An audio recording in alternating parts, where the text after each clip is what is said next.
semuanya, terima kasih sudah klik video ini. Buat kalian yang belum subscribe, jangan lupa untuk klik tombol subscribe di pojok kanan bawah serta nyalakan lonceng notifikasinya agar kalian dapat update video-video terbaru di channel aku. Hari ini kita akan membahas kasus ibu dan anak yang berada di Subang. Mereka ditemukan tewas di bagasi mobil Alphard dalam keadaan bersimbah darah dan tanpa busana. Apa yang sebenarnya terjadi kepada mereka dan kenapa sampai hari ini tersangka dari kasus tersebut belum ditetapkan oleh pihak yang berwenang. Kasus ini melibatkan keluarga terpandang di Subang, yaitu Yosep. Yosep bekerja sebagai kontraktor sekaligus pemilik Yayasan Bina Prestasi Nasional. Setelah kejadian ini diketahui bahwa dia memiliki dua orang istri. Yang pertama itu Tuti dan yang kedua itu Mimin. Tuti merupakan istri pertamanya Yosep sekaligus pemilik Yayasan Bina Prestasi Nasional. Setelah ditemukan tewas, kakak korban yang bernama Lilis mengatakan bahwa hubungan rumah tangga adiknya bersama Yosep tidak harmonis. Hal tersebut dipicu oleh pernikahan kedua Yosep dengan istri mudanya yang bernama Mimin. Pernikahan tersebut sudah terjadi sejak lama, tepatnya sejak Amelia berusia 4 tahun. Amelia dikenal sebagai seorang yang baik, jujur, dan yang paling penting dia sangat cantik. Selain itu, dia bisa dikatakan orang yang pendiam. Amelia ternyata sudah memiliki kekasih dan memiliki rencana untuk menikah dalam waktu dekat. Hubungan mereka berdua sudah berjalan 4 tahun lamanya dan Amelia sempat menanyakan perkiraan biaya pernikahan dengan tantenya Lilis. Setelah insiden ini, Lilis Sulastri juga mengungkapkan alasan kenapa Amelia menjabat sebagai bendahara di yayasan orang tuanya. Hal tersebut untuk menggantikan ibu tirinya yang diketahui suka menghabiskan dana dari yayasan. Yang terakhir adalah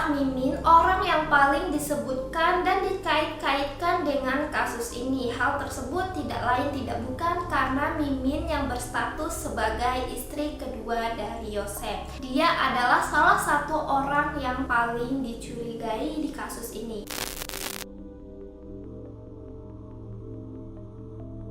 Pada 18 Agustus tahun 2021, korban yakni Tuti dan Amelia ditemukan tewas oleh Yosep, suami sekaligus ayah dari korban. Pembunuhan sadis ini terjadi di kediaman mereka di Kampung Ciseti, desa atau kecamatan Jalan Cagak, Kabupaten Subang, Jawa Barat. Sekitar pukul 7.15 pagi, Yosep datang dari Cijengkol, kemudian melihat mobil yang terparkir itu tidak seperti biasanya. Nah, biasanya mobil mereka diparkir mengarah ke utara, tapi saat dia datang mobilnya udah mengarah ke selatan. Yosep pun berpikir pada mau kemana, tapi saat itu jendela mobil itu semuanya terbuka dan dia udah mulai merasa bingung. Kemudian Yosep langsung menuju ke rumah dan buka pintu. Dan di sana dia melihat situasi rumah sudah berantakan dan terdapat banyak ceceran darah. Di sini dia udah mulai khawatir mengenai keberadaan anaknya. Dia mulai mencari anaknya di seluruh ruangan sampai kamar mandi, tapi dia tidak menemukan anak dan istrinya. Kemudian Yosep melaporkan kepada warga, RT sekaligus polisi mengenai kejadian ini. Sekitar pukul 7.30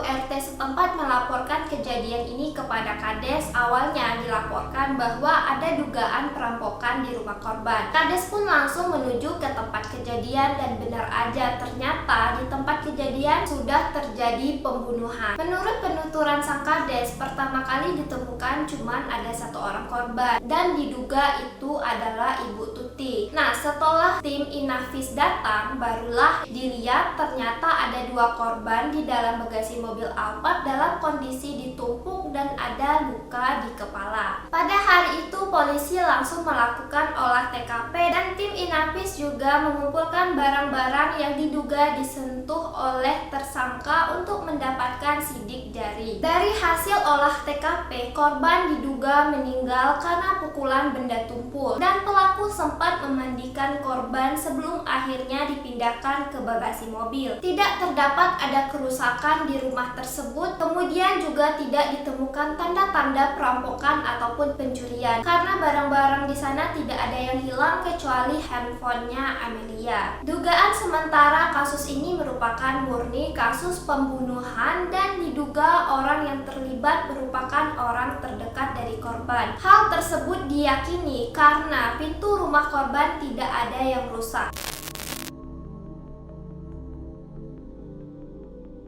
Hingga hari ini diperkirakan kurang lebih 25 saksi sudah diperiksa. Berikut pengakuan-pengakuannya. Pengakuan pertama yaitu dari suami korban, orang yang pertama kali menemukan korban di bagasi mobil. Dia mengaku datang ke rumah untuk mengambil stick golf karena dia udah ada janji sama caddy golf pagi itu. Nah, kemudian dia bilang, aku pulang dulu nih ngambil stick, katanya gitu kan. Sampainya di rumah ternyata kondisi rumah udah seperti itu. Dan menurut kuasa hukum dari Yosef, suami korban, dia mengatakan bahwa kliennya ini memiliki hubungan yang baik-baik aja sama istrinya. Bahkan Selasa malam sebelum kejadian dia masih sempat datang ke rumah dan sempat meminta uang bensin kepada istri dan Amelia. Selain itu, pada hari Minggu diketahui dari kuasa hukumnya Yosef, mereka sempat main golf bersama juga. Jadi kuasa hukumnya menegaskan bahwa hubungan antara Yosef dan sang istri sebelum meninggal itu baik-baik aja, tidak ada hal-hal yang terlalu dipermasalahkan. Saksi kedua yaitu Mimin, istrinya Yosef. Dia mengaku saat kejadian dia berada di rumahnya dan sangat shock mendengar kabar bahwa Tuti telah meninggal dalam keadaan yang memprihatinkan. Kemudian saksi yang terakhir yang aku kumpulin yaitu Ajat. Sekitar pukul 6 pagi Ajat lewat di depan rumah korban untuk beli bubur. Kemudian dia melihat sebuah mobil sedang mengarah untuk parkir. Jadi mobilnya itu mengarah ke rumah. Pada saat penemuan korban, mobil itu mengarah ke bawah. Jadi itu arah yang dilihat Ajat itu beda. Ajat juga menegaskan bahwa dia itu melihat mobil itu dalam keadaan bergerak ke atas kayak gitu, bukan dalam keadaan diam. Tapi dia tidak melihat siapakah yang menyetir mobil tersebut dan dia tidak merasa curiga karena mobil tersebut merupakan mobil dari korban. Setelah melihat mobil yang mau diparkir mengarah ke rumah, Ajat langsung aja lewat dan nggak ngerasa curiga sedikit pun. Dia lewat balik ke rumah dan dia dapat kabar ternyata di rumah tersebut terjadi pembunuhan. Jenazah korban dimakamkan sehari setelah kejadian pada 19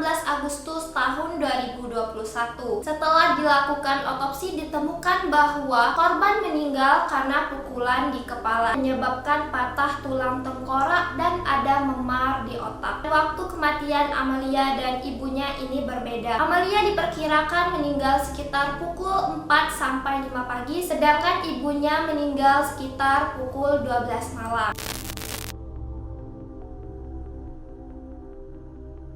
Kejanggalan-kejanggalan yang ada dalam kasus pembunuhan ini. Kejanggalan yang pertama yaitu ditemukan uang 30 juta yang masih utuh. Uang tersebut dikabarkan merupakan uang Amelia yang menjabat sebagai bendahara untuk membayar gaji-gaji guru SMK swasta yang ia kelola. Selain itu, meskipun ditemukan dalam kondisi tidak berbusana, tidak ada tanda-tanda pemerkosaan. Jika dibandingkan mengambil uang 30 juta yang ada, pelaku lebih memilih untuk mengambil handphonenya Amelia yang sampai hari ini belum ditemukan. 3 hari setelah kejadian, semua postingan yang ada di sosial media Instagramnya Amelia mendadak menghilang. Tapi setelah dikonfirmasi ternyata itu kekasih Amelia yang menghapus karena dia ngerasa hal tersebut baik untuk Amelia dan keluarganya, agar foto Amelia dan semua kehidupan dia sebelum meninggal tidak tersebar luas di sosial media.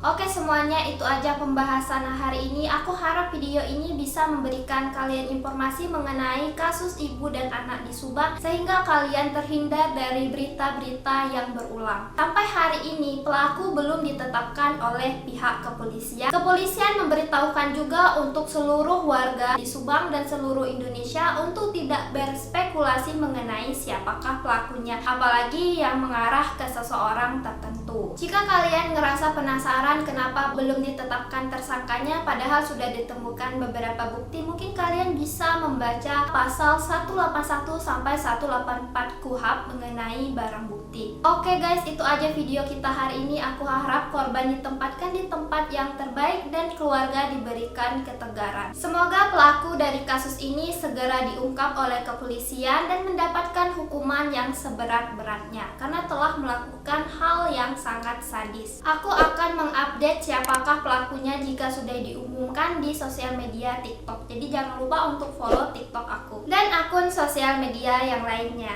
Oke guys, see you to another video.